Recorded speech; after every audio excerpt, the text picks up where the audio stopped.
നമസ്കാരം. Chicking 25 Kottayam Nazir powered by കൗലയുടെ ഇന്നത്തെ മനോഹരമായ ഒരു എപ്പിസോഡിലേക്ക് എല്ലാ മാന്യപ്രേക്ഷകർക്കും ഹൃദയം നിറഞ്ഞ സ്വാഗതം. അപ്പോൾ നമ്മൾ ഒട്ടും സമയം കളയുന്നില്ല. നിങ്ങളെല്ലാവരും വെയിറ്റ് ചെയ്തിരിക്കുന്ന നമ്മുടെ ഫസ്റ്റ് സെഗ്മെന്റിലേക്ക് പോവുകയാണ്. Chicking 25 Kottayam Nazir powered by കൗലയുടെ first segment face to face. നമസ്കാരം. എല്ലാ മാന്യപ്രേക്ഷകർക്കും ഫേസ് ടു ഫേസിലേക്ക് ഹൃദയം നിറഞ്ഞ സ്വാഗതം. ഇന്ന് ഫേസ് ടു ഫേസിൽ നമുക്കിട്ടിരിക്കുന്ന അതിഥിയെക്കുറിച്ച് പറയുകയാണെങ്കിൽ കേരള രാഷ്ട്രീയത്തിലെ ഒരു പ്രമുഖ വ്യക്തിത്വമാണ്.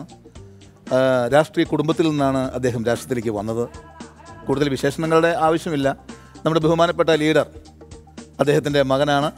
നമുക്ക് സ്വാഗതം ചെയ്യാം ശ്രീ കെ മുരളീധരനെ. നമസ്കാരം സാർ. നമസ്കാരം. ഒരു കാലഘട്ടത്തിൽ രാഷ്ട്രീയത്തിലെ ഗർജിക്കുന്ന സിംഹമായിരുന്നു താങ്കൾ. ഒരവസരത്തിൽ കേരളത്തിൻ്റെ മുഖ്യമന്ത്രി വരെ ആകും എന്ന് ഇവിടുത്തെ ജനങ്ങൾ പ്രതീക്ഷിച്ചിരുന്നു. എന്താണ് സാർ താങ്കൾക്ക് സംഭവിച്ചത്? എനിക്കെന്താണ് സംഭവിച്ചതെന്ന് പറഞ്ഞാൽ, ഇക്കരെ നിൽക്കുമ്പം അക്കരെ പച്ചയെന്ന് തോന്നി, അക്കരെ നിൽക്കുമ്പം ഇക്കരെ പച്ചയെന്നും തോന്നി. അവസാനം എന്തായി? ഒരിടത്തും പച്ച തൊട്ടില്ല. എന്താണ് സാർ അങ്ങനെ തോന്നാനുള്ളൊരു കാരണം? ഈ കൊച്ചുകുട്ടികളെയൊക്കെ കിൻഡർ ജോയ് കാണിച്ച് മയക്കി വിളിക്കുന്നത് പോലെ എന്നെ മന്ത്രിസ്ഥാനം കാണിച്ച് മയക്കി വിളിച്ചു. ഒന്നും അറിയാത്ത നിഷ്കളങ്കനായ ഞാൻ മയങ്ങി അങ്ങോട്ട് ചെന്നു. എന്നിട്ട് മന്ത്രിസ്ഥാനം കിട്ടിയില്ല, ഉള്ള സ്ഥാനം പോവുകയും ചെയ്തു. അവസാനം മയങ്ങിയത് മാത്രം മിച്ചം. അല്ല, അവരെന്തിനാണ് സാറിന് ഇങ്ങനെ പറ്റിച്ചത്? ഈ രാഷ്ട്രീയം എന്ന് പറയുന്നത് വാഗ്ദാനം മാത്രമേയുള്ളൂ, ഒന്നും കൊടുക്കാറില്ല. ഒരു രാഷ്ട്രീയക്കാരനായ ഞാൻ ഇതറിഞ്ഞതുമില്ല. ഒരു കാര്യം ചോദിച്ചോട്ടെ, സാർ ഏകദേശം എത്ര പാർട്ടി ഉണ്ടാക്കിയിട്ടുണ്ട്? അല്ലെങ്കിൽ എത്ര പാർട്ടിയിലേക്ക് ചേക്കേറിയിട്ടുണ്ട്? കാൽക്കുലേറ്റർ ഉണ്ടോ? ശരിക്കും കണക്ക് കൂട്ടി അങ്ങോട്ട് പറയാം. ഈ കാൽക്കുലേറ്റർ കൂട്ടാൻ മാത്രം ഉണ്ടോ? പിന്നെ, പക്ഷേ എല്ലാം എനിക്ക് ഓർമ്മയില്ല. അതെന്താ? ഞാനുണ്ടാക്കിയ ചില പാർട്ടിയൊക്കെ ഒറ്റ ദിവസം മാത്രമേ ഉണ്ടായിരുന്നു. അതെന്ത് പറ്റി സാർ? പിറ്റേ ദിവസം തന്നെ ഞാൻ അവിടുന്ന് ചാടിപ്പോരും, എന്നിട്ട് വേറെ പാർട്ടി ഉണ്ടാക്കും. പിന്നെ എന്താണ് സാർ തറവാട്ടിലേക്ക് തന്നെ തിരിച്ചു പോരാൻ തീരുമാനിച്ചത്? ഞാൻ പറഞ്ഞില്ലേ, ഒരിടത്തും പച്ച പിടിച്ചില്ല. പ്രശ്നം വെച്ച് നോക്കിയപ്പോഴാണ് അറിഞ്ഞത് മോണിയാജിയുടെ ശാപമാണ്.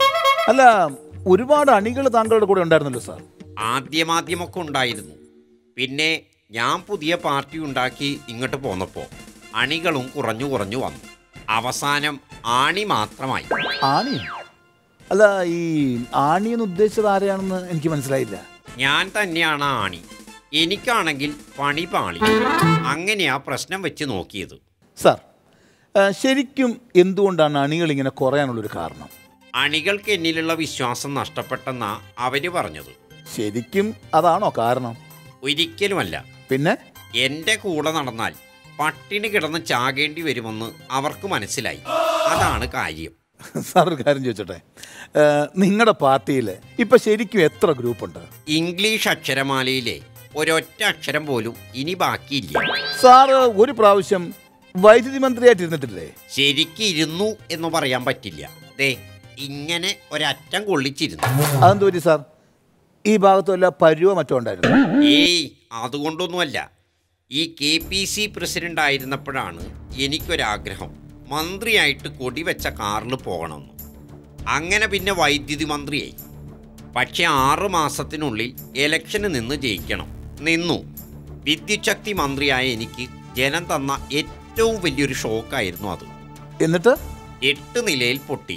അതോടെ കൊടിവെച്ച കാറും പോയി, KPC പ്രസിഡന്റ് സ്ഥാനവും പോയി. ഇപ്പോ സാർ ശരിക്കും ഏത് ഗ്രൂപ്പിന്റെ കൂടെയാ? ഐയുടെ കൂടെയോ അതോ എയുടെ കൂടെയോ? അയ്യേ. 2 ഗ്രൂപ്പിന്റെ കൂടെയോ? അതല്ല, അയ്യേ ഞാനില്ലേന്ന് പറഞ്ഞതാ. ഓ, അങ്ങനെ. പണ്ട് സാറ് പാർട്ടിയിൽ നിന്ന് പുറത്തു പോയൊരു സമയത്ത് സോണിയാജിയെ മദാമ എന്ന് വിളിച്ച് കളിയാക്കി എന്നൊരു പരാമർശം ഉണ്ടായിരുന്നു. അത് ശരിയാണോ? ഒരിക്കലും ഇല്ല. മദാമയെന്നല്ല വിളിച്ചത്, മാതാ അമ്മ എന്നാ. ഹിന്ദിക്കാർക്ക് മനസ്സിലാവാൻ വേണ്ടി മാതാ എന്നും മലയാളികൾക്ക് മനസ്സിലാവാൻ വേണ്ടി അമ്മയെന്നും. ഓ, ബ്രില്യൻറ്റ്. അല്ല സാർ, അപ്പോൾ ഈ അഹമ്മദ് പട്ടേലിനെ അലൂമിനിയം പട്ടേൽ എന്ന് വിളിച്ചതോ? ഏയ്, ഞാനങ്ങനെ പറഞ്ഞിട്ടേ ഇല്ല. പറഞ്ഞു സാറ് പറഞ്ഞതാണ്.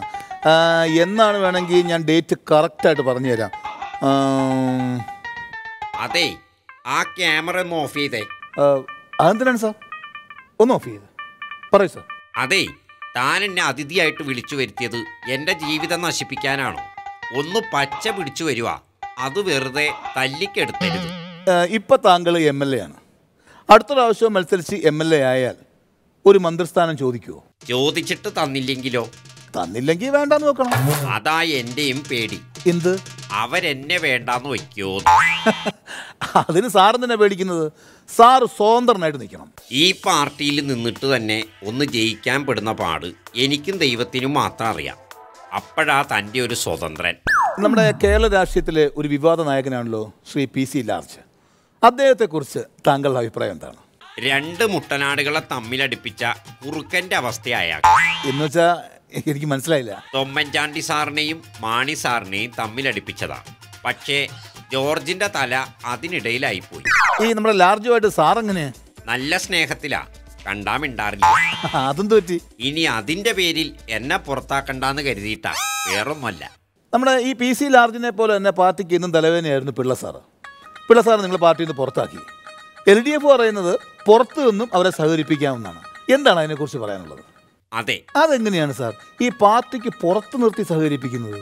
പാർട്ടിക്ക് പുറത്താണോ പടിക്ക് പുറത്താണോ? പാർട്ടിക്ക് പുറത്താണ്.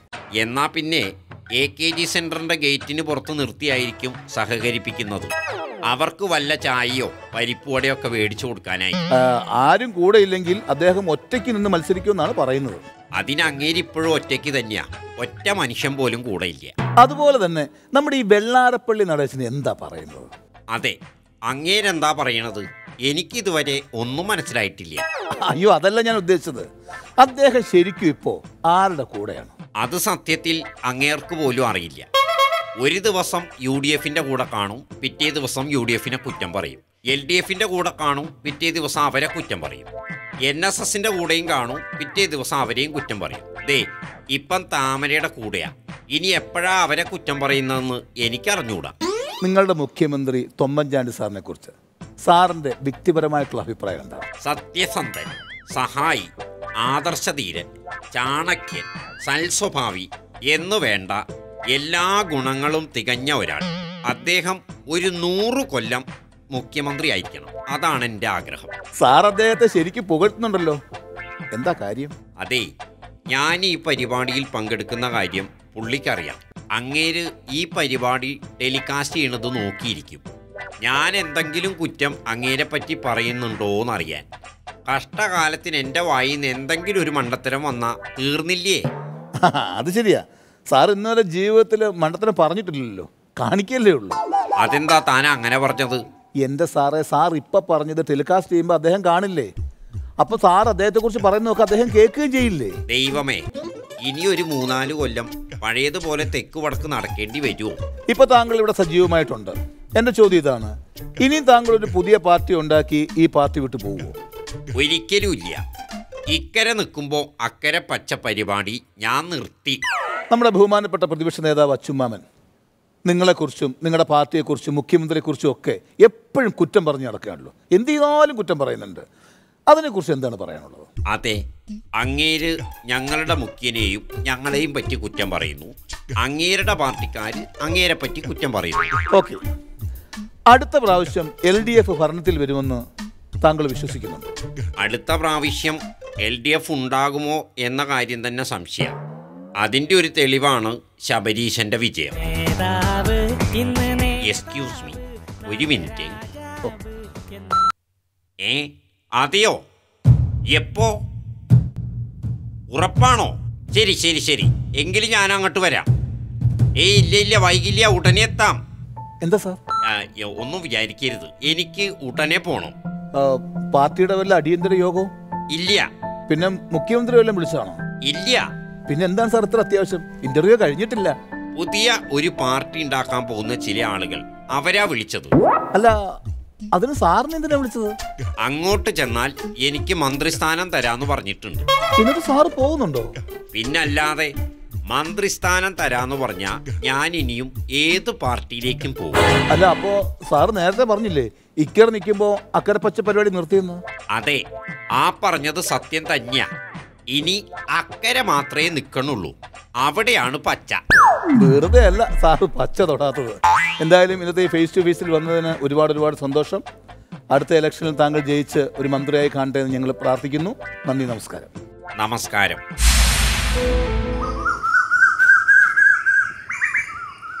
മോളെ, നീ എവിടെയായിരുന്നു? ഞാൻ നിന്നെ എവിടെയൊക്കെ സെർച്ച് ചെയ്തു എന്ന് നിനക്കറിയാമോ? അമ്മേ, ഞാൻ എൻ്റെ ലവറുമായി ചാറ്റിങ്ങിലായിരുന്നു. ഞങ്ങൾ പരസ്പരം ലൈക്കിലാണമ്മേ. മോളെ, ഇന്നവൻ നിന്നെ ലൈക്ക് ചെയ്തു, നാളെ നിന്നെ അവൻ മറ്റാർക്കെങ്കിലും ഷെയർ ചെയ്യുമോ എന്ന് ആർക്കറിയാം? അമ്മ വെറുതെ പോക്ക് ചെയ്യാൻ നിൽക്കണ്ട. മോളെ, ഇത് നാട്ടിൽ റിപ്പോർട്ട് ആകുന്നതിന് മുമ്പ് നീ അതങ്ങ് ബ്ലോക്ക് ചെയ്തേക്ക്. പറ്റില്ലമ്മേ, ഞങ്ങൾ പരസ്പരം ലൈക്ക് ചെയ്തു പോയി. ഇനി അൺലൈക്ക് ചെയ്യാൻ കഴിയില്ല. മോളെ, ലൈക്കിൽ തുടങ്ങുന്ന ബന്ധങ്ങൾ നാളെ ഗെയിമിലാണ് അവസാനിക്കുന്നത്. ഗൂഗിളിലിട്ടാൽ വൈറസ് കയറും, ഓർക്കുട്ടിൽ വെച്ചാൽ ഹാക്ക് ചെയ്യും എന്ന് കരുതി നിന്നെ ഈ അമ്മ എത്ര കഷ്ടപ്പെട്ടാണ് വളർത്തിയതെന്ന് നിനക്കറിയാമോ? അമ്മ എന്നോട് ക്ഷമിക്കണം. എന്റെ ഇൻബോക്സിൽ നിന്റെ ഇൻബോക്സിൽ എന്റെ ഇൻബോക്സിൽ നിന്റെ ഇൻബോക്സിൽ എന്റെ ഇൻബോക്സിൽ ലവർ സെൻഡ് ചെയ്ത ഒരു മെസ്സേജ് വളരുന്നുണ്ടമ്മേ.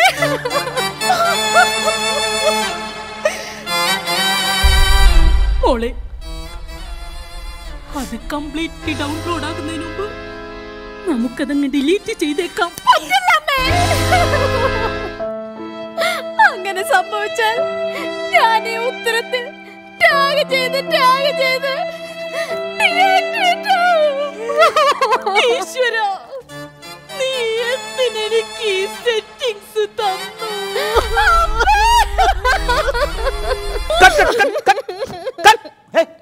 എന്താ ഇത്?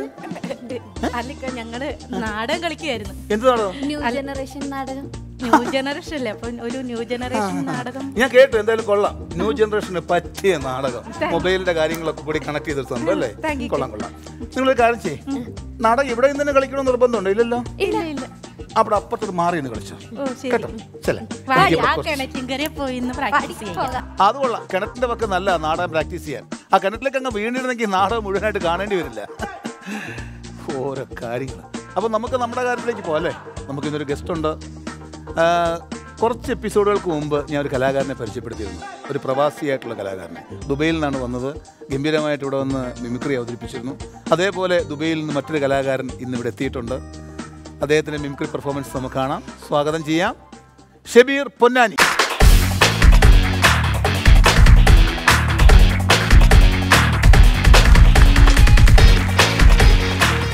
ഷബീർ ദുബൈയിൽ എവിടെ വർക്ക് ചെയ്യണേ? ദുബൈയിൽ ദേരയിലാണ് വർക്ക് ചെയ്യുന്നത്. ദേരയിൽ ഗോൾഡ് സൂക്കിലാണ് വർക്ക് ചെയ്യുന്നത്. ഒരു സംശയമുണ്ടോ ഇപ്പോഴും എവിടെ വർക്ക് ചെയ്യുന്നത്? അല്ല, അത് നാട്ടിൽ വന്ന കാരണം പിന്നെ അവിടുത്തെ ജോലിയെ കുറിച്ച് അതിന്റെ ഒരു പൊന്നാനി അല്ലേ? നാട്ടിൽ പൊന്നാനി. നാട്ടുകാരുടെ മുമ്പിലൊക്കെ പൊന്നാണ് നീ, അങ്ങനെയാണോ അതോ എല്ലാവർക്കും ഇഷ്ടമാണോ? അല്ലല്ല, നമ്മുടെ നാട് നമുക്ക് പൊന്നാണ്. ഓ അങ്ങനെ, ഓക്കെ. അപ്പൊ ഞാൻ ചോദിച്ചപ്പോൾ നാട്ടുകാർക്ക് ഇഷ്ടമാണെന്ന് വെച്ചപ്പോൾ അല്ലല്ല എന്ന് പറഞ്ഞപ്പോൾ അവർക്ക് ഇഷ്ടമല്ലെന്നാണ് പറഞ്ഞത്. ഇഷ്ടമാണ്, വലിയ ഇഷ്ടം. ഈ മിമിക്രിയുടെ മിമിക്രി എത്ര നാളെ തുടങ്ങിയിട്ട്? മിമിക്രി തുടങ്ങിയിട്ട് ഒരുപാട് വർഷമായി. നസീർക്ക് എന്ന് മിമിക്രി തുടങ്ങിയിരിക്കുന്നു അന്ന് ഞാൻ എൻ്റെ വീട്ടിലിരുന്ന് മിമിക്രി തുടങ്ങിയിട്ടുണ്ടാവില്ല. ഇപ്പൊ എത്ര വയസ്സായി? എത്ര വയസ്സായി? ഇപ്പൊ 30 വയസ്സായി. അപ്പോൾ ഒരിക്കലും ഉണ്ടാവില്ല, ഞാൻ ഒരിക്കലും നടക്കുമെന്ന് എനിക്ക് തോന്നുന്നില്ല. 5ാമത്തെ വയസ്സിൽ എന്തായാലും മിമിക്രി പ്രാക്ടീസ് തുടങ്ങത്തില്ല. പൂച്ചയുടെ ശബ്ദം എടുത്ത് തുടങ്ങിയതാണ്. അങ്ങനെ, ഓക്കെ, അതൊക്കെ ആയിരിക്കും. അല്ലാതെ ഞാൻ തുടങ്ങിയ സമയത്ത് തുടങ്ങിയെന്ന് പറയാൻ സമ്മതിച്ചില്ല. അപ്പോൾ ചോദിക്കട്ടെ, ഗൾഫിൽ നിങ്ങൾ പ്രോഗ്രാംസ് ഒക്കെ ചെയ്യാറുണ്ടോ? ഗൾഫിൽ ചെയ്യാറുണ്ട്. ഗൾഫിൽ വെള്ളിയാഴ്ച ദിവസങ്ങളാണ് ഞങ്ങൾക്ക് പ്രവാസികൾക്ക് ഒഴിവ് ദിവസങ്ങൾ. വെള്ളിയാഴ്ചകളിൽ വൺ മാൻ ഷോ ആയിട്ടും അതുപോലെ സ്കിറ്റുകളൊക്കെ ആയിട്ട് കളിക്കാറുണ്ട്. ഇപ്പോൾ അടുത്ത് ഞങ്ങളൊരു CD ഇറക്കുന്നുണ്ട്. നമ്മുടെ ഓണത്തിനിടയ്ക്ക് പുട്ട് കച്ചവടം എന്ന് പറയുന്ന പോലെ പെരുന്നാളിനിടയ്ക്ക് കുബൂസ് കച്ചവടം എന്ന് പറയുന്ന ഒരു CD ഞങ്ങൾ ഇറക്കുന്നുണ്ട് ഉണ്ടായിരുന്നു. അപ്പോൾ അത് ഒരു കോഴിക്കോട്ടുകാരൻ നിസാം എന്ന് പറയുന്ന ഒരു വ്യക്തിയാണ് ആ ഒരു CD ഇറക്കുന്നത്. അദ്ദേഹം തന്നെ ഒരുപാട് പാരഡി ഗാനങ്ങളും ലിറിക്സൊക്കെ അദ്ദേഹം തന്നെ ചെയ്തിട്ടുള്ളത്. UAE-യിലെ എല്ലാ മിമിക്രി ആർട്ടിസ്റ്റുകളും ഉൾക്കൊള്ളിച്ചാണ് അദ്ദേഹം ആ ഒരു CD പുറത്തിറക്കാൻ. ശരിക്കും നിങ്ങളുടെ ഉദ്ദേശം എന്താണ്? നമ്മളിവിടെ നാട്ടിൽ നമ്മുടെ കുടുംബം നോക്കുകയും വേണം. അതോടൊപ്പം തന്നെ നമുക്ക് കിട്ടിയ വല്ല കഴിവും ദൈവം തന്നിട്ടുണ്ടെങ്കിൽ അത് നല്ല രീതിയിൽ തന്നെ നിലനിർത്തി മുന്നോട്ട് കൊണ്ടുപോകണം. അതല്ലാതെ ഞങ്ങളെപ്പോലുള്ളവരുടെ കുടുംബം ഇല്ലാണ്ടാക്കണം എന്നൊരു ഉദ്ദേശമുണ്ടോ? അതല്ല, ഇവിടുന്ന് ആകെ കൂടി അവിടെ വന്ന് പ്രോഗ്രാം കളിച്ചിട്ടാണ് ഇപ്പൊ നിൽക്കുന്നത് ഞങ്ങളൊക്കെ. നിങ്ങളെല്ലാവരുടെ കൂടി അവിടെ ട്രൂപ്പ് തുടങ്ങി അവിടെ ഈ ഓണത്തിനിടയ്ക്കും പെരുന്നാളിടയ്ക്കും കുബൂസ് കച്ചവടമൊക്കെ തുടങ്ങിയാൽ ഞങ്ങൾ ഈ നാട്ടിൽ ഇനി വേറെ എന്തെങ്കിലും തട്ടുദോശ കച്ചവടം തുടങ്ങേണ്ടി വരും. അങ്ങനത്തെ പ്ലാനൊന്നുമില്ലല്ലോ. അല്ലല്ല, ഞാൻ വെറുതെ പറഞ്ഞു കേട്ടോ. കാര്യം നമുക്ക് ഭയങ്കര സന്തോഷമാണ് അവിടെ ചെല്ലുമ്പോൾ നിങ്ങളെപ്പോലുള്ള ആൾക്കാരെ കാണുക, ഇപ്പോൾ നിങ്ങളെപ്പോലെ ആൾക്കാരെ പരിചയപ്പെടുക. അങ്ങനെ പരിചയപ്പെടുന്നതുകൊണ്ടാണ് ഇതുപോലെ വേദിയിൽ നമുക്ക് ഒരുമിച്ച് കണ്ടുമുട്ടാനുള്ള ഭാഗ്യം കിട്ടുന്നത്. അപ്പോൾ ഇതിലൂടെ ഷബീറിനെ പോലുള്ള കലാകാരന്മാരുടെ കഴിവുകൾ, പെർഫോമൻസ് നമ്മുടെ പ്രേക്ഷകർക്ക് ആസ്വദിക്കാനും പറ്റുന്നത് ഇതുപോലുള്ള അവസരങ്ങളുള്ളതുകൊണ്ടാണ്. തീർച്ചയായിട്ടും നസീർക്ക് ഒരുപാട് നന്ദിയുണ്ട്. കാരണം ഇന്നത്തെ ഈ ഒരു ദിവസം സത്യം പറഞ്ഞാൽ ഞാൻ സ്വപ്നം പോലും കാണാൻ ആഗ്രഹിക്കാത്തന്നല്ല, എൻ്റെ ജീവിതത്തിൽ സ്വപ്നം കാണാൻ കഴിയാത്ത ഒരു സംഭവമാണ് എനിക്കിന്ന് എൻ്റെ ജീവിതത്തിൽ പ്രാബല്യത്തിൽ വന്നിട്ടുള്ളത്. അതിന് ഒരുപാട് താങ്ക്സ് ഉണ്ട് നസീർക്കയോട്. പിന്നെ വോയിസ് ടാലൻറ്റ് എന്ന് പറയുന്ന ഒരു ഗ്രൂപ്പാണ് വീണ്ടും മിമിക്രിയിലേക്ക് എന്നെ തിരിച്ചു കൊണ്ടുവന്നത്. അപ്പോൾ ആ ഗ്രൂപ്പിലെ എല്ലാ മെമ്പർമാരോടും ഞാൻ നന്ദി രേഖപ്പെടുത്തുകയാണ്. ഓക്കെ, അപ്പോൾ നമുക്കിനി ഷബീറിൻ്റെ പെർഫോമൻസിലേക്ക് പോകാം. ഞാൻ ആ പെർഫോമൻസ് കേട്ടതാണ്, അങ്ങനെയാണ് ഞാൻ ഷബീറിനെ ഈ പ്രോഗ്രാമിലേക്ക് വിളിച്ചത്.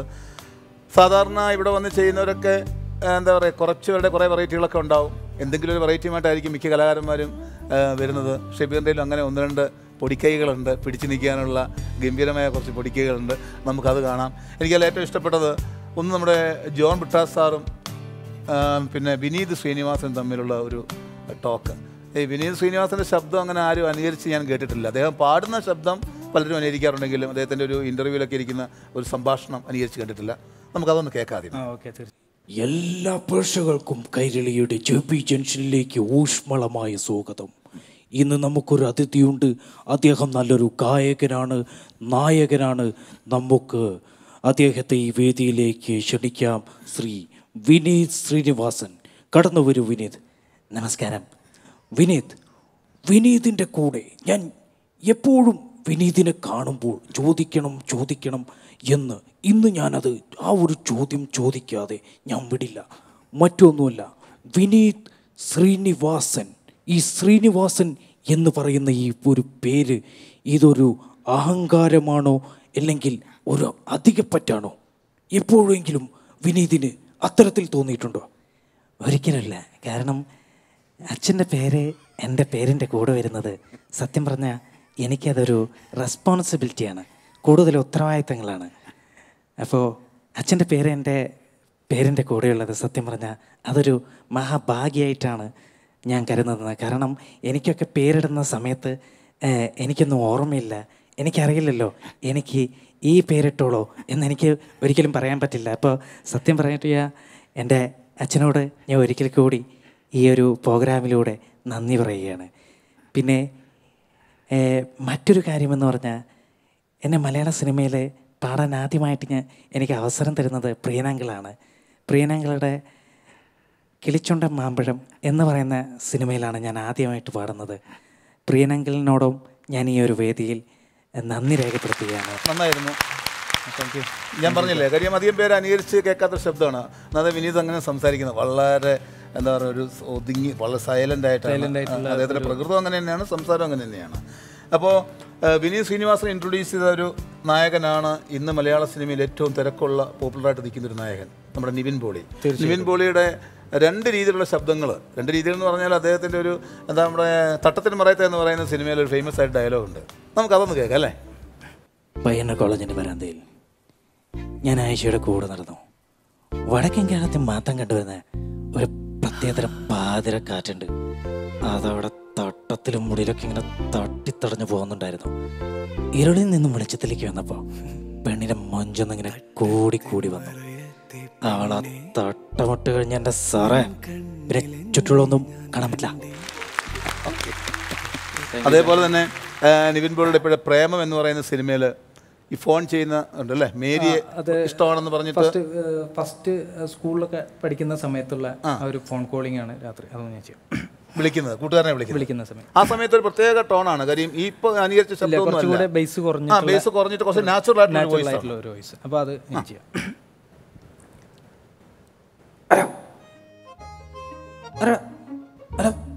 ഇത് ഞാനടാ ജോർജ്. ആരാടാ? ജോർജ്. നീയാണ്? എന്താടാ എടാ ഞാൻ ഇപ്പോൾ മേരയുടെ വീട്ടിലേക്ക് വിളിക്കുന്നതിനെ കുറിച്ച് നിനക്ക് എന്താടാ? എടാ അത് വേണോടാ. എന്താടാ കോയ നീ എന്നെ പഴയ പോലെ പ്രോത്സാഹിപ്പിക്കത്ത്? എടാ ആ ബുൾഡോഗിൻ്റെ ഇടി പേടിച്ചാടാ. എന്നാൽ പിന്നെ ഞാൻ മേരിക്ക് ഇംഗ്ലീഷിലൊരു ലെറ്ററൊക്കെ അയച്ചല്ലോ. എന്താടാ നീ ഇങ്ങനെ?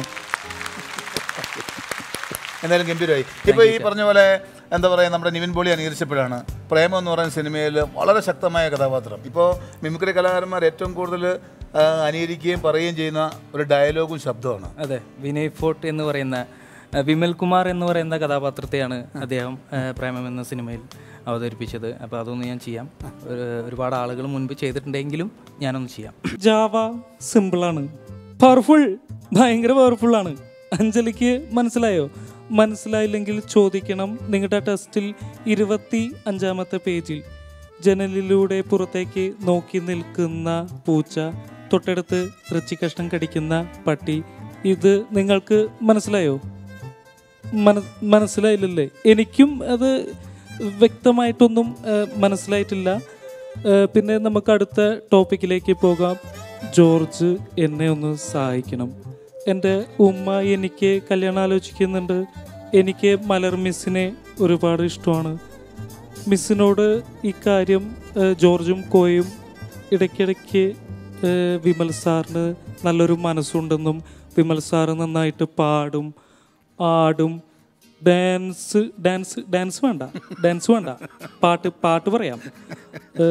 പിന്നെ വിമൽ സാറിന് തമിഴ്നാട്ടിലും തിരുച്ചിയിലൊക്കെ ഒത്തിരി സ്ഥലങ്ങളുണ്ട് എന്നൊക്കെ അങ്ങനെയൊക്കെ പറയാലോ. 900 ഏക്കർ സബർജില്ലി കൃഷിയുണ്ട്. ഫുൾ ഡയലോഗ് പഠിച്ചിരിക്കുകയല്ലേ. വളരെ മനോഹരമായിരുന്നു. കാരണം വളരെ നാച്ചുറലായിട്ട് എന്ന് പറഞ്ഞു. അതിൽ അദ്ദേഹം പറഞ്ഞ എങ്ങനെയാണോ അതേപോലെ തന്നെ ഉണ്ടായിരുന്നു. പിന്നെ എനിക്ക് ഷബീർ ചെയ്തതിൽ എനിക്ക് വളരെ ഇഷ്ടമായി തോന്നിയത് പ്രതാപോത്തൻ സാറിൻ്റെ ശബ്ദമാണ്. അങ്ങനെ അധികം മിമിക്രി കലാകാരന്മാർ അനുകരിച്ച് ഞാൻ കേട്ടിട്ടില്ല. അതുകൊണ്ട് തന്നെ എനിക്ക് അതൊരു കൗതുകവും ഒരു അത്ഭുതവും ഒക്കെ തോന്നിപ്പോയി. പ്രതാപോത്തൻ സാറുടെ അയാളും ഞാനും എന്ന് പറയുന്ന ഒരു സിനിമ ഉണ്ട്. അതിൽ നായകനായ പൃഥ്വിരാജാണ്. അതിലൊരു ഡോക്ടറുടെ ഒരു കഥാപാത്രമാണ് അദ്ദേഹം ചെയ്തിട്ടുള്ളത്. അപ്പോൾ ആ ഒരു സംഭവം ഞാൻ ചെയ്യാം. മിസ്റ്റർ തരകൻ, ജോജോ വളരെ ടാലൻറ്റഡ് ആയിട്ടുള്ള ഒരു ചെറുപ്പക്കാരൻ. ഐ മീൻ വിവാഹം പോലും കഴിക്കാത്ത ഒരു ചെറുപ്പക്കാരൻ. Is A medical rep. നമ്മൾ വിചാരിച്ചാൽ ഒരു മേജർ ഓപ്പറേഷൻ കൊണ്ട് അവൻ്റെ ജീവൻ രക്ഷിക്കാനാവില്ലേ? എന്താണ് മിസ്റ്റർ തരകൻ്റെ അഭിപ്രായം? അവൻ്റെ പേരൻസ് ഈ ഒരു ഓപ്പറേഷത്തിന് സമ്മതിക്കില്ലേ? പിന്നെ ഷബീർ പാടും അല്ലേ? പാടും. അങ്ങനെ കൂടുതലായിട്ട് പാടാറില്ല എങ്കിലും കൂടുതൽ പാടാൻ ഞങ്ങൾ നല്ല ഗായകരെ വേറെ കൊണ്ടിരുന്നുണ്ട്. ഓക്കെ. ഈ അഫ്സലിൻ്റെ ശബ്ദത്തിൽ വളരെ മനോഹരമായിട്ട് പാടുമെന്ന് ഞാൻ കേട്ടിട്ടുണ്ട്. അഫ്സലിൻ്റെ സാധാരണ രീതിയിൽ എല്ലാവരും കേൾക്കുന്ന ഒരു വോയിസ് എന്ന് പറഞ്ഞാൽ ഫാസ്റ്റ് സോങ് ആണ് കൂടുതൽ ആളുകൾ ഇമിറ്റേറ്റ് ചെയ്യുന്നത്. അഫ്സലിൻ്റെ രാപ്പകൽ എന്ന ചിത്രത്തിലെ ഒരു 2 ലൈന് പാടാം. പോകാതെ കരിയിലക്കാറ്റേ എങ്ങും പോകാതെ നിളവയിൽ കുരുവി പോകാതെ നമ്പല കിളിയേ എങ്ങും പോകാതെ നാലിലക്കുരുവി. Thank you. അടുത്തത് അഫ്സലിൻ്റെ ഫാസ്റ്റ് ആയിട്ടുള്ളൊരു സാധനമുണ്ട്. അതായത് നമ്മൾ എന്ന ചിത്രത്തിലെ ഒരു ഫാസ്റ്റ് സോങ്. അതൊന്ന് രാക്ഷസി. എൻ കരളിൽ താമസിച്ചാൽ മാപ്പുതരാം രാക്ഷസി, സമ്മതമായി ചേർന്നു നിന്നാൽ ഉമ്മതരാം രാക്ഷസി. തുടക്കമിട്ടില്ലേ പൊന്നെ അടുത്തു വന്നിനി നിന്നാട്ടെ, തിടുക്കമെന്താണ് എൻ്റെ നിഴലളക്കണതെന്താണ്, ഒടുക്കമെന്താണ് നോക്കി കൊല്ലപ്പിച്ചല്ലേ. കലക്കി അഫ്സൽ വന്നിട്ടുണ്ടല്ലേ? ഇല്ല. അഫ്സൽ വന്നിട്ടില്ലേ? ഇല്ല. അവ ഇവിടെ പാട്ട് പാടിയത്? അയ്യോ, അത് അഫ്സലിന്റെ ശബ്ദത്തിൽ ഈ ഷബീർ എന്ന് പറഞ്ഞ ആള് പാടിയതാ.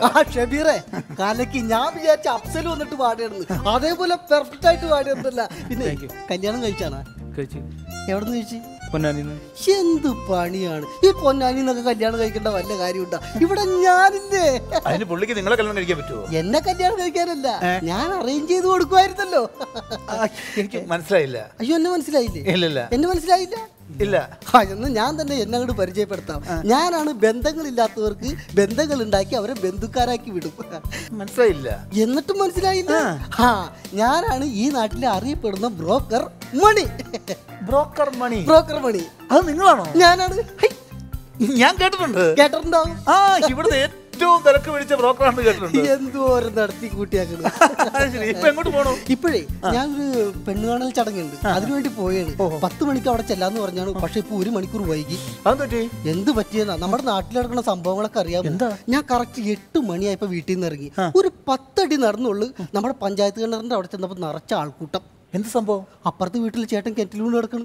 എന്റെ ദൈവം. എന്നിട്ട് എന്റെ ദൈവമേ, നിറച്ച ആൾക്കാരുണ്ട്. ചെറുപ്പക്കാരുണ്ട്, വല്യപ്പന്മാരുണ്ട്, വല്യമ്മമാരുണ്ട്, എല്ലാവരും ഉണ്ട്. കുറെ പേര് സെൽഫി എടുക്കണം, കുറെ പേര് വാട്സപ്പിലിട്ട് അയച്ചു കൊടുക്കണം. പുള്ളിനെ കണ്ടുകൂടാത്ത കുറെ പേര് ഇരുന്നിട്ട് പുള്ളിനോക്കി കൊഞ്ഞനെ കുത്തി കാണിക്കണം. ഇതൊക്കെ കാണിക്കുന്നുണ്ട് എല്ലാവരും. പക്ഷെ നമുക്കത് സഹിക്കോ? ഒരാള് കിണറ്റിൽ വീണ് കിടക്കല്ലേ, പുള്ളിക്കാണി 3 പെൺമക്കളും ആടേ. സഹിക്കില്ല. ഞാൻ ഉടനെ തിരിച്ച് വീട്ടിലേക്ക് ഓടിക്കൊണ്ട് വന്നിട്ട് കയറെടുത്തിട്ട് വന്നിട്ട് കിണറ്റിൽ ഇട്ട് കൊടുത്തു. അതാണ് ഇതാണ് നന്മയെന്ന് പറയുന്നത്. അത്രയും പേര് അവിടെ കൂടി നിന്നിട്ട് കണ്ട് ആർക്കും ചെയ്യാൻ തോന്നിയില്ല, ഇദ്ദേഹത്തിന് മാത്രമാണ് തോന്നിയത്. ഇത് ഞാൻ കേട്ടിട്ടുണ്ട്. ഈ മണി എന്ന് പറഞ്ഞ ആള് ഭയങ്കര നന്മയുള്ള ഒരു ബ്രോക്കറാണെന്ന് കേട്ടിട്ടുണ്ട്. ഇനി പേര് മാറ്റപ്പോൾ നന്മമണി. എന്നിട്ട് ആ കയറി പിടിച്ച് 30 രക്ഷപ്പെട്ട് കാണും അല്ലേ?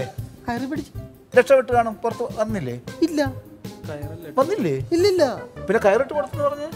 അയ്യോ, കയറ് ഞാൻ ഇട്ട് കൊടുത്ത്. പുള്ളി അതിനകത്തിരുന്ന് വായിക്കുകയും ചെയ്തല്ല. കയറ് വായിക്കുന്നു? ഞാൻ ഇട്ട് കൊടുത്തത് മറ്റേ വടം പോലത്തെ കയറല്ല, പിന്നെ തകഴിയുടെ കയറില്ലേ, നോവല്. അതിട്ട് കൊടുത്തു. ഏതായാലും ആ കുഴി കിടക്കല്ലേ, പുള്ളിക്കൊരു എന്റർടൈൻമെന്റ് വേണ്ടേ, ഇരുന്ന് വായിക്കട്ടെ. ആ കയറാണ് തകഴിയുടെ കയറ്. എന്തായാലും ആ കയർ ഇട്ട് കൊടുത്ത സ്ഥിതിക്ക് തകഴിയുടെ ചെമ്മീനും കൂടി ഇട്ട് കൊടുക്കായിരുന്നു. അതുകൂടി അവിടെ ഇട്ട് കൊടുക്കായിരുന്നല്ലേ? ഒരു നേരത്തെ ഭക്ഷണമോ ഞാൻ പുള്ളിക്ക്. എന്നപ്പോ അഞ്ചിപ്പോ ഇട്ട് കൊടുക്കാൻ നേരമില്ല. അതിന്റെ തലേമാലും കിള്ളിയെ കളഞ്ഞിട്ടൊക്കെ വേണ്ടേ. ഇപ്പൊ എനിക്ക് അവിടെ പെണ്ണ് കാണൽ ചടങ്ങുണ്ട്, ഉടനെ പോണം. പിന്നെ കല്യാണം കഴിച്ചാണ് ഞാൻ. കല്യാണം കഴിച്ചതാ. കുടുംബജീവിതമൊക്കെ എങ്ങനെ പോകണം? നന്നായിട്ട് പോകണം. ഇതൊക്കെ ഒന്ന് മാറ്റി വരക്കണ്ട. അവരോട് കഴിച്ചാലോ? വേണ്ട, എന്തെങ്കിലും മാറ്റം വരെയാണെന്നുണ്ടെങ്കിൽ എന്നെ വിളിക്കാൻ മറക്കരുത്. ഇതാണ് എന്റെ കാർഡ്. ഇതെന്താണ് ഈച്ചയുടെ പടം? അയ്യോ, അത് ഈച്ചയുടെ പടമല്ല, അതെന്റെ ഒരു എംബ്ലമാണ്. അറിയില്ലേ, മണിയൻ ഈച്ച. ഞാൻ തന്നെ വേണ്ട പാറി പറന്ന് നടത്തി കൊടുക്കാം. അപ്പൊ ശരി, സമയമില്ല, ഞാൻ പോയിട്ട് വരാം. പൊന്നാനിക്കാരാ, എന്തെങ്കിലും ഒരു മാറ്റം വരെയാണെങ്കിൽ കൊടുത്തേക്കോട്ടാ.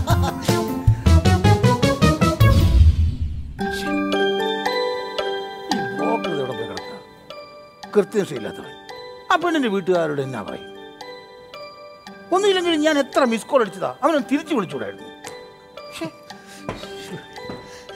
സാറേ, എന്നത്തെ പോലെ ഇന്നും ഇത്തിരി നേരത്തെ ലേറ്റ് ആയി പോയി. സോറി. തനിക്ക് സോറി എന്നൊരൊറ്റ വാക്ക് പറഞ്ഞാൽ മതിയല്ലോ. എടോ, തനിക്കറിയാമല്ലോ ഇന്ന് 10 മണിക്ക് എന്റെ മകന്റെ 10ാമത്തെ പെണ്ണ് കാണല. ഇതെങ്ങാനും നടന്നില്ലെങ്കിൽ ഞാൻ ചത്തു കളയും. അയ്യോ, സാറെന്തിനാണ് ചത്തു കളയണത്? അല്ല, അവൻ എന്നെ കൊന്നു കളയും. എന്റെ സാറേ, നമ്മൾ നോക്കാഞ്ഞിട്ടല്ല. അവന് പെണ്ണിനെ പിടിച്ച പെണ്ണിന് അവനെ പിടിക്കൂല. അവനും പെണ്ണിനും പിടിച്ചു കഴിഞ്ഞാൽ പെണ്ണിന്റെ തന്തക്ക് പിടിക്കൂല. ഇനി പെണ്ണിന്റെ തന്തക്ക് പിടിച്ചാലാ പെണ്ണിന്റെ അമ്മാവനും അളിയനും പിടിക്കൂല. ഇനി ഇവർക്ക് എല്ലാവർക്കും പിടിച്ചാ നാട്ടുകാർക്ക് പിടിക്കൂല. അവസാനം വീട്ടുകാർക്കും നാട്ടുകാർക്കും പിടിച്ചപ്പോ ആ പെണ്ണിനെ വേറൊരുത്തൻ കയറി പിടിച്ചാണെന്ന്. ഈ പെണ്ണും അതുപോലെ എന്തെങ്കിലും കേസ് കിട്ടാണോ? ഇതേതായാലും അതുപോലെ ആവൂല. പിന്നെ നമ്മൾ പെണ്ണ് കാണാൻ പോണ വിവരം നമ്മളല്ലാതെ വേറൊരു കുഞ്ഞിനറിയത്തില്ലെന്നേ. പെണ്ണിന്റെ വീട്ടുകാർക്കും അവർക്കറിയാം, നാട്ടുകാർക്ക് അറിയത്തില്ല. അതെ, ഈ പെണ്ണിന്റെ പേരിൽ അച്ഛൻ എന്തെങ്കിലുമൊക്കെ എഴുതി വെച്ചിട്ടുണ്ടാവും. പെണ്ണിന്റെ പേരിൽ അച്ഛൻ എന്തെങ്കിലും എഴുതി വെച്ചിട്ടുണ്ടാന്ന് എനിക്കറിയില്ല. പക്ഷെ നാട്ടുകാരും മതിലുമേക്ക് എന്തോ എഴുതി വെച്ചിട്ടുണ്ടായിരുന്നു. അത് കുഴപ്പമില്ല. അത് രാത്രി തന്നെ അച്ഛൻ തച്ചിനിരുന്ന് മാറ്റി കളഞ്ഞല്ല, കുഴപ്പമൊന്നുമില്ല. പിന്നെ ഈ പെണ്ണിന്റെ വീട്ടുകാരുണ്ടല്ലോ, ഭയങ്കര ജന്മികളായിരുന്നാ പറഞ്ഞത്. എത്ര ആനകൾ മേഞ്ഞു നടന്നിരുന്ന സ്ഥലമാണെന്നറിയാമോ? ഇപ്പോഴും ആനയും ആ ജന്മിത്വമൊക്കെ ഉണ്ടോ? ഇപ്പൊ ആനയും ജന്മിത്വമൊന്നുമില്ല. ഇപ്പൊ ജിമ്മി എന്ന് പറയുന്ന ഒരു ചാവാലിപ്പട്ടി മാത്രമുണ്ട്. പിന്നെ ഈ പെണ്ണിന്റെ അമ്മത്തായി വഴിയിൽ ഒക്കെ നമ്പൂതിരിമാരാ. അപ്പൊ അച്ഛൻ തായി വഴിയോ? എല്ലാം പെരുവഴിയാ. അപ്പൊ ഒരു കാര്യം ചെയ്യാം, ഇനി ഈ പെരുവഴി നിൽക്കണ്ട, നമുക്ക് നേരെ അങ്ങോട്ട് ചെല്ലാം. ശരിയാണ്, അവരവിടെ കാത്തിപ്പുണ്ടാവും. ഒരു മിനിറ്റ്. ഇവിടെ തടകിയതാണോ ഇവിടെ ചീകിയതാണോ? അല്ല, മൊത്തത്തിലൊന്ന് ചീകിയതാ. ഇതിൽ തന്നെയല്ലേ? അതെ. Chicking 25 Kottayam Nazir powered by കൗലയിൽ. ഇനി ഒരു ഷോർട്ട് ബ്രേക്ക്. പട്ടിയുണ്ടോ? ഉണ്ടുണ്ട്, ഞാൻ അങ്ങോട്ട് വരാം. സംസാരിക്കുന്ന പട്ടിയാണ് ഇവിടെ. കുരിശുമൂട്ടിൽ ഈനാശുവിന്റെ മകൾ സിസിലിയാണോ അതെ അച്ചോ.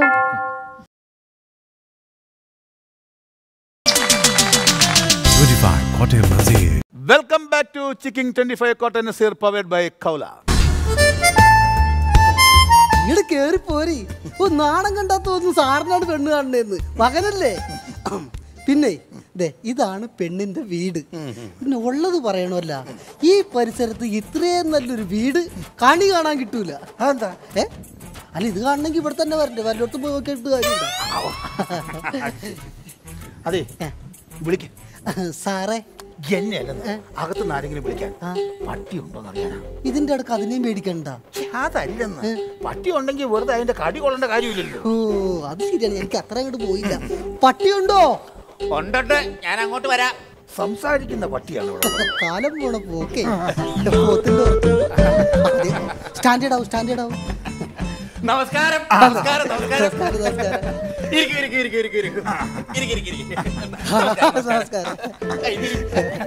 അതെ, നിങ്ങൾ വരില്ല എന്ന് വിചാരിച്ച് ഞാൻ ആകെ ടെൻഷനിലായിരുന്നു. അരമണിക്കൂർ നിങ്ങൾ നോക്കിയിരുന്നു. എന്നിട്ട് കാണാൻ കാരണം ലഡു ഞാൻ അങ്ങോട്ട് തിന്നു. പിന്നെ ഒരു അരമണിക്കൂർ ഞങ്ങൾ നോക്കി. നിങ്ങൾ വരാണ്ടായപ്പോ ജിലേബി ഞാനങ്ങ് തിന്നു. പിന്നെ നിങ്ങൾ നോക്കിയിരുന്നു, അപ്പോഴും നിങ്ങളെ കണ്ടില്ല. അങ്ങനെ പഴവും ഞാനങ്ങോട്ട് തിന്നു. അത് കഴിഞ്ഞ് പിന്നെ ഒരു അരമണിക്കൂർ കൂടി ഞങ്ങൾ നോക്കിയതാ. കാണാണ്ടായപ്പോ കേക്ക് ഞങ്ങൾ വന്നു. ഇനി ആ കേക്ക് എടുത്ത് ഇവിടെ വെച്ചേക്ക് അല്ലേ? പിന്നെ ഈ ലഡു ജിലേബിയും കേക്കൊക്കെ അവിടെ നിൽക്കട്ടെ. ആദ്യം ഞാൻ പറയേണ്ടതൊന്ന് കേക്ക്. ഈ ഇരിക്കണ മാന്യ വ്യക്തി ആരാണെന്ന് അറിയാമോ? ഇല്ല. ഇതാണ് ചെറുക്കന്റെ ആകെയുള്ള ഒരേ ഒരു അച്ഛൻ. നമസ്കാരം. ഞാൻ പെണ്ണിന്റെ ഒരേ ഒരു അമ്മ. ഞാൻ ഇവളുടെ ഒരേ ഒരു ഭർത്താവ്. ഞാൻ നിങ്ങളുടെയൊക്കെ ഒരേ ഒരു മൂന്നാൻ. ഞാൻ ഇവരുടെയൊക്കെ ഒരേ ഒരു അപ്പൂപ്പൻ. ആഹാ, പുരാവസ്തൊക്കെ ഉള്ള വീടാണല്ലോ. അപ്പൂപ്പന്റെ പേരെന്താ? വലിവ്. വലിവെന്നൊക്കെ പറഞ്ഞ പേരുണ്ടോ? അല്ല, അതെന്റെ രോഗമാണ്. എന്റെ പേര് ജോൺ ഉലഹന്നാൻ ജോൺ. ആ, ഈ പേരിത്തിരി വെട്ടിക്കുറച്ചാലേ വലിവിന് കുറച്ച് ആശ്വാസം കിട്ടും. അതെ അപ്പൂപ്പ, എന്റെ മോളെ പെണ്ണ് കാണാൻ വന്നതാണ്. നടക്കൂല. നടക്കൂലെങ്കിൽ അവിടെ എവിടെയെങ്കിലും പോയി കിടന്നൂടെ? അതല്ല, ഈ കല്യാണം നടക്കൂല. അയ്യോ, അപ്പൂപ്പ, നമ്മുടെ മോള് ദുബായ് നേഴ്സാണല്ലോ എന്നൊക്കെ പറയുന്നു. എന്തൊക്കെയാണെന്ന് ആർക്കറിയാം? ഇവിടെ അല്ലേ മകള്. ഇയാളാരെ തുറന്നു വിട്ടത്? ഓ, നിങ്ങളുടെ അല്ലേ ചാച്ചൻ പൂട്ടും പൊളിച്ച് പുറത്ത് വരുന്ന ജാതിയാ. എന്തെങ്കിലും കൊടുക്കാറില്ലേ? അപ്പൊ ബോട്ടിക്കറി കൊടുത്തതല്ലേ? അപ്പവും പൊട്ടിക്കറിയും തന്നതല്ലേ? അതൊക്കെ ഞാൻ കഴിച്ചതാണ്. എന്നൊരു കാര്യം, ജാലമാരുടെ മോളില് പോർക്കൊലത്തി വെച്ചിട്ട് അതെടുത്ത് കഴിക്കേ. പോർക്കൊലത്തിയത്. ആ, എന്നത് പറയണ്ടേ? വെറുതെ നടത്തിട്ട്. അപ്പോ നിങ്ങൾ താമസിച്ചെന്താന്ന് പറഞ്ഞില്ല. ഞങ്ങള് കൃത്യസമയത്ത് വീട്ടിൽ നിന്ന് ഇറങ്ങിയതാ. ജംഗ്ഷനിൽ വന്നിങ്ങോട്ട് നിൽക്കുമ്പോ ഒരു കാഴ്ച ഉണ്ട്. ഒരു ലോറി തെക്കൂന്ന് വടക്കോട്ട് 100 മൈൽ സ്പീഡിൽ ചീറിപ്പാഞ്ഞു വരുന്നു. എന്നിട്ട് അതേപോലെ തന്നെ ഒരു ബസ് വടക്കൂന്ന് തെക്കോട്ട് 100 മൈൽ സ്പീഡിൽ ചീറിപ്പാഞ്ഞു വരുന്നു. എന്നിട്ട് രണ്ടും അങ്ങനെ ചീറിപ്പാഞ്ഞു വരിക. എന്നിട്ട് എന്ത് പറ്റാൻ? വടക്കൂന്ന് വന്ന ലോറി തെക്കോട്ടും പോയി, തെക്കുന്ന് വന്ന ബസ് വടക്കോട്ടും പോയി, ഞങ്ങൾ ഇങ്ങോട്ട് പോകുന്നു. നോർമൽ അല്ലല്ലേ? അല്ല, വീട്ടിൽ നിന്ന് ഇറങ്ങുന്നവരെയും കുഴപ്പമുണ്ടായിരുന്നില്ല. പിന്നെ വന്ന വഴിക്ക് കുറച്ച് വെയിലുണ്ടായിരുന്നു. ഇനി വെയിലടിച്ച് തലക്ക് ചൂട് വെച്ചിട്ട് എന്തെങ്കിലും.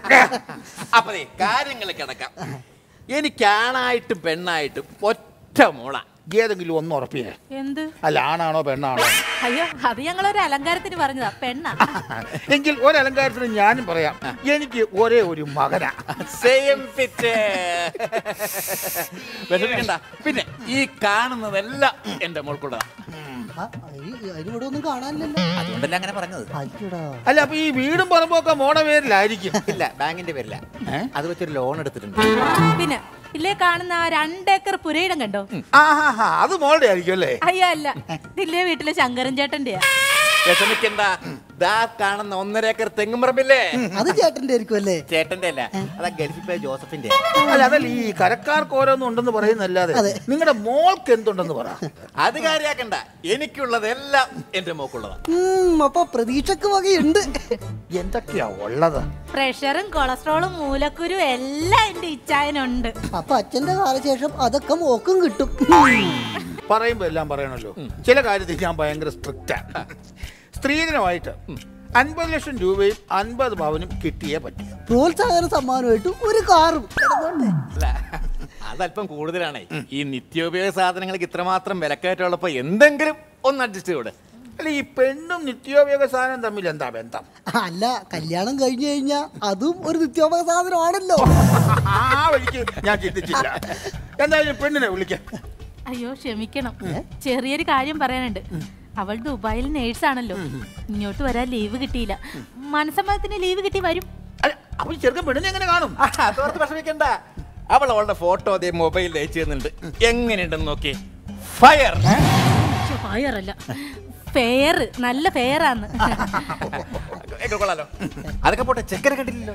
അതെ, അവന് ചെറിയ അബദ്ധം പറ്റി. ആമ്പിള്ളേരല്ല, അതൊക്കെ സർവ്വസാധാരണ. അയ്യോ അതല്ല ഞാൻ ഉദ്ദേശിച്ചത്. അവന് ലീവ് കിട്ടിയില്ല. UK-ലാണല്ലോ അവന് ജോലി. അവന് ഈ മനസ്സമ്മതത്തിനേ വരുവുള്ളൂ. അല്ല, അപ്പൊ അവനെ ഞങ്ങൾ അങ്ങനെ ഒന്ന് കാണും. ഫോട്ടോ അയച്ചു തന്നിട്ടുണ്ട്. എവിടെ? ഓ ഇങ്ങനെയല്ലേ. കണ്ടോ? കൊള്ളാം. എങ്ങനെയുണ്ട്? കൊള്ളാം കൊള്ളാം. എന്റെ അതേ പൊക്കം, അവന്റെ അമ്മയുടെ തടി, അമ്മാവന്റെ മീശ, മുത്തശ്ശന്റെ കളറോ. അല്ല, ഈ ചെക്കൻ്റെതായിട്ട് ഒന്നുമില്ലേ? ഉണ്ടല്ലോ, UK-ല് നല്ല ജോലി ഉണ്ടല്ലോ. അപ്പൊ നമുക്ക് എന്ന് മനസ്സമ്മതം നടത്താൻ പറ്റും? നമുക്കൊരു 16-ാം തീയതി ആയിക്കോട്ടെ. 16-ാം തീയതി നല്ല കണക്കാണ്. കേട്ടിട്ടില്ലേ 16-ാം തീയതി തുറന്നൊക്കെ? കണ്ട ഞാൻ അവസാനം. അപ്പൊ നമുക്ക് 16-ാം തീയതി മനസ്സമ്മതം നടത്താലോ? അപ്പൊ 16-ാം തീയതി മനസ്സമ്മതം.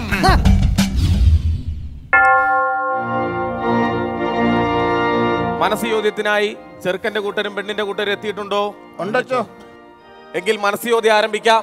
പ്ലാമൂട്ടിൽ വർക്കിച്ചന്റെ മകൻ ലൂക്കോസ് മുന്നോട്ട് വരിക. നിങ്ങളാണോ ലൂക്കോസ്? അല്ല, ഞാൻ ലൂക്കോസിന്റെ അച്ഛനാ. നിങ്ങളുടെ മനസ്സ് ചോദ്യം നേരത്തെ നടന്നതല്ലേ? അതെ. ലൂക്കോസ് എവിടെ? ചെറിയ കുഴപ്പമുണ്ട്. എന്ത് കുഴപ്പം? ലൂക്കോസ് വന്നിട്ടില്ല. ലൂക്കോസ് വരാണ്ട് എങ്ങനെ മനസ്സ് ചോദ്യം നടത്തും? അതൊന്നും സാരമില്ലച്ചോ, അവൻ ലൈനിലുണ്ട്. അവർ ലൈൻ ഉണ്ടെങ്കിൽ ആ കല്യാണം നടത്തിയാ പോരെ, ഇങ്ങോട്ട് വരേണ്ട കാര്യമുണ്ടോ? അയ്യോ, ആ ലൈനല്ല, അവൻ ഫോണിലെ ലൈനിലുണ്ടെന്ന്. എന്റെ കർത്താവേ. അച്ചോ, അവൻ അങ്ങ് ലണ്ടനിലാണല്ലോ ജോലി. ലീവ് കിട്ടിയിട്ടില്ല. തിരക്കോട് തിരക്ക്, എന്നാ ചെയ്യാനാ? അപ്പൊ അവൻ പറഞ്ഞു അവൻ ഫോണിൽ വരാം, അച്ഛൻ ഇതിൽ കൂടെ മനസ്സമാധാനം നടത്തിയാ മനസ്സോദ്യം നടത്തിയാൽ മതിയെന്നാ. ഫോണിലൂടെ മനസ്സമാധാനം നടത്തുക? കർത്താവേ, ഞാൻ ഇത് എന്താണ് ഈ കേൾക്കുന്നത്? എന്നാ പിന്നെ പെണ്ണും കൂട്ടരെ വിളിക്കാം. കുരിശുമൂട്ടിൽ ഈനാശുവിന്റെ മോൾ സിസിലി മുന്നോട്ട് വരിക. നിങ്ങളാണോ സിസിലി? അച്ഛനാ. സിസിലി വരൂ. നിങ്ങളാണോ സിസിലി? അല്ല, ഞാൻ സിസിലിയുടെ അമ്മയാ. നിങ്ങളുടെ മനസ്സ് ചോദ്യം കല്യാണമൊക്കെ നേരത്തെ നടന്നതല്ലേ? സിസിലിനെ വിളിക്കൂ. അല്ലച്ചാ, ചെറിയൊരു കുഴപ്പമുണ്ട്. എന്ത് കുഴപ്പം? ആരാണ്? എത്ര മാസമായി? അയ്യ, ആ കുഴപ്പമല്ല. പിന്നെ ഈ സിസിലി ദുബായിലാണുള്ള ജോലിയാണ് നേഴ്സായിട്ട്. പക്ഷെ അവള് മനസ്സമ്മതത്തിന് വരായിരുന്നതാ, പക്ഷെ ലീവ് കിട്ടിയില്ല. ഓ, സിസിലി വരാണ്ട് എങ്ങനെ മനസ്സ് ചോദ്യം നടത്തും? അച്ഛോ, ഞാൻ അവളെ ഫോണിൽ വിളിച്ചുതരാം. അച്ഛൻ ഫോണിൽ കൂടെ മനസ്സമ്മതം നടത്തിയാൽ മതി. ദേ പിന്നെയും ഫോൺ. എന്റെ അച്ഛൻ ജീവിതത്തിൽ ആദ്യത്തെ ഒരു സംഭവമാണ് ഫോണിലൂടെ മനസ്സ് ചോദ്യം. എന്റെ കർത്താവേ, ആ രണ്ടു കൂട്ടരും വിളിച്ചതാ.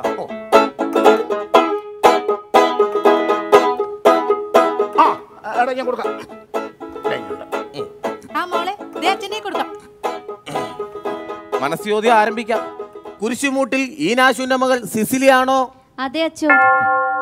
പ്ലാമൂട്ടിൽ വർക്കിച്ചന്റെ മകൻ ലൂക്കോസിനെ വിവാഹം കഴിക്കാൻ സമ്മതമാണോ? സമ്മതമാണ്. 3 പ്രാവശ്യം പറ. സമ്മതമാണ്, സമ്മതമാണ്, സമ്മതമാണ്. സമാധാനം. പ്ലാമൂട്ടിൽ വർക്കിച്ചന്റെ മകൻ ലൂക്കോസ് ആണോ? അതെ അച്ഛോ. കുരിശുമൂട്ടിൽ ഈനാശുവിന്റെ മകൾ സിസിലിയെ വിവാഹം കഴിക്കാൻ സമ്മതമാണോ? സമ്മതമാണ്. എന്താ അച്ഛോ? സമ്മതമാണോ? ആ സമ്മതമാണ്, സമ്മതമാണ്, സമ്മതമാണ്, സമ്മതമാണ്, സമ്മതമാണ്, സമ്മതമാണ്. സമാധാനം. ഇപ്പൊ രണ്ടു കൂട്ടർക്ക് സമ്മതമായ സ്ഥിതിക്ക് നമുക്ക് ഈ മനസ്സമ്മതം അങ്ങ് ഉറപ്പിക്കാം. അപ്പൊ ഇനി കല്യാണം എന്ന് നടത്താം?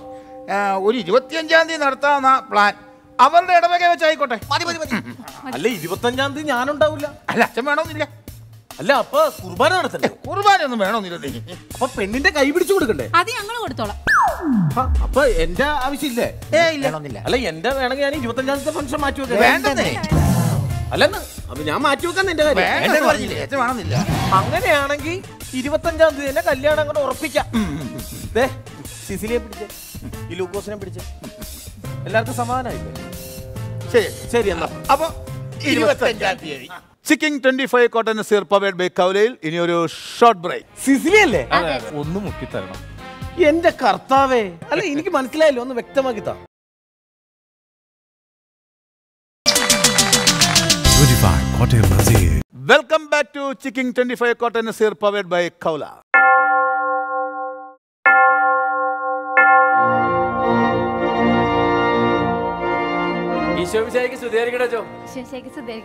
ഇപ്പോഴും എപ്പോഴും സ്തുതിയായിരിക്കട്ടെ. ഞങ്ങളെ മനസ്സിലായോ?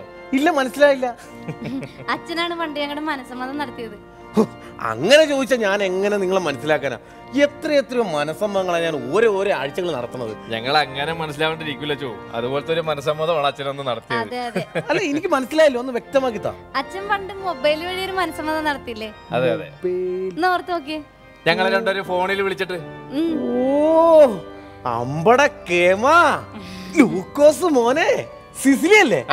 എന്നാലും നിങ്ങൾ എനിക്ക് മനസ്സിലായില്ല കേട്ടോ. ഞങ്ങൾ എങ്ങനെ മനസ്സിലാകണോ ചോ? ഫോണിൽ കൂടി ശബ്ദം മാത്രമല്ലേ കേട്ടിട്ടുള്ളൂ. അതിരിക്കട്ടാ, ഇപ്പോഴും ലണ്ടനിലും ദുബായിലും തന്നെ അല്ലേ? അല്ല അച്ഛൻ, ഞങ്ങള് UAE-ലായിപ്പോ ഒന്നിച്ചാ. അപ്പൊ അവിടെ നിന്നൊക്കെ പോയാ? എപ്പോഴേ പോയി.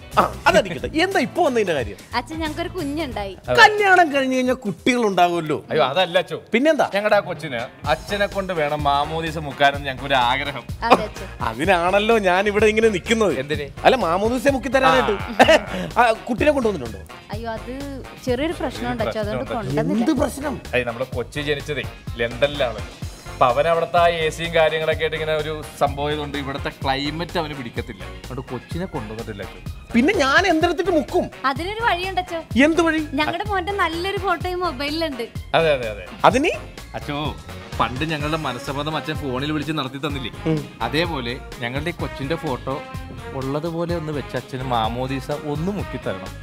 എന്റെ കർത്താവേ, മാമോദീസ മൊബൈൽ വഴിയോ? അപ്പോൾ നമ്മുടെ ഇന്നത്തെ എപ്പിസോഡ് വൈൻഡപ്പ് ചെയ്യാൻ സമയമായി.